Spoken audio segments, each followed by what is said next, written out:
I get really mad when I hear journalists say that landlords will put up rents because interest rates are rising. What a load of rot.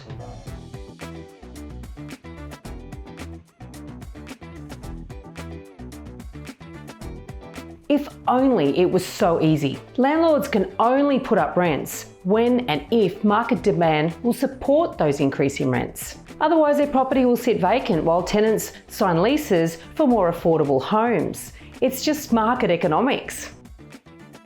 It's the height of naivety and disingenuous to brand landlords as greedy with this rhetoric. Now recently, PIPA and PICA, so that's the Property Investment Professionals Association and the Property Investors Council of Australia, they joined forces to do some research, and they actually found that over the past decade, inflation has outstripped rising rents.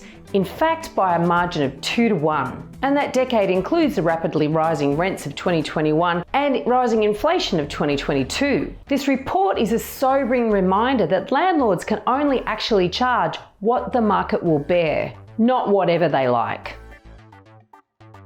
So now we're in a period where rents are rising and vacancy rates are falling, which of course leads to rents rising. And landlords are actually just playing catch up after a long period of stagnation and in some cases falling rents. And here's the thing, a property investor will really only accept a low rent for the property if they're really confident that that property is going to go up in value.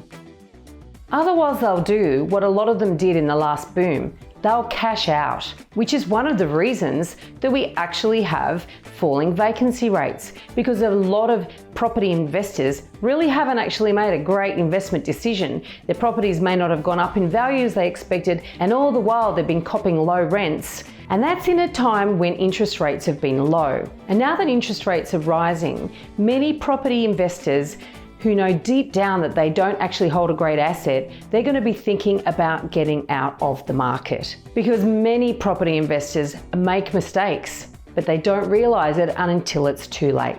And I also get the pressures that are placed on the rental market as the pool of available properties to rent gets smaller and smaller. Tenants should be able to get security. They should be able to get long leases. They should be able to paint walls and hang pictures and make the place a home. But the problem is that the whole way this system has been set up in Australia hasn't really supported that goal. And in an environment with zero price growth or even falling prices and rising costs of holding an investment property, the situation will only get worse. So it's really not fair, I think, to put the blame on individual investors and try to paint the picture of them being the greedy guys. It's a conundrum, and I'm not pretending to have the answers here.